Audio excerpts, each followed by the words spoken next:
અંકલેશ્વર શહેરના પ્રાચીન અને શ્રદ્ધાના કેન્દ્ર સમાન ચૌટા બજારમાં ભક્તિનો માહોલ જોવા મળ્યો હતો। શ્રી માર્કંડેશ્વર મહાદેવ અને શ્રી અંબાજી મંદિરના ભક્તગણ દ્વારા મંદિરના 59માં પાટોત્સવની ઉજવણી કરાઈ। અંકલેશ્વરના હાર્દસમાં ચૌટા બજારમાં આવેલા આ પૌરાણિક મંદિરમાં આજે વહેલી સવારથી જ ભક્તોની ભીડ જોવા મળી હતી। 59માં પાટોત્સવમાં આ પવિત્ર અવસરે સવારે 10 કલાકે શાસ્ત્રોક્ત વિધિ વિધાન સાથે યજ્ઞ વિધિ પ્રારંભ કરવામાં આવી હતી।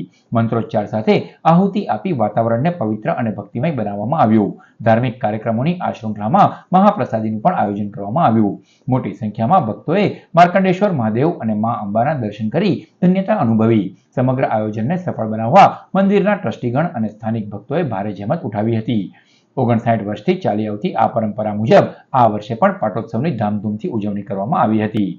શ્રી અંબાજી મંદિર અંકલેશ્વર આજે આ મંદિરને 58 વર્ષ પૂરા થઈને 59મા વર્ષના મંગલ પ્રવેશે હું માતાજીને પ્રાર્થના કરું કે માતાજી સૌ ભક્તોને સ્વસ્થ રાખે, તંદુરસ્ત રાખે, સુખી રાખે એવી પ્રાર્થના સાથે આજે મંદિરમાં માતાજીનો યજ્ઞ તેમજ સાંજે ભંડારો પ્રસાદીનું પણ આયોજન કરવામાં આવેલું છે।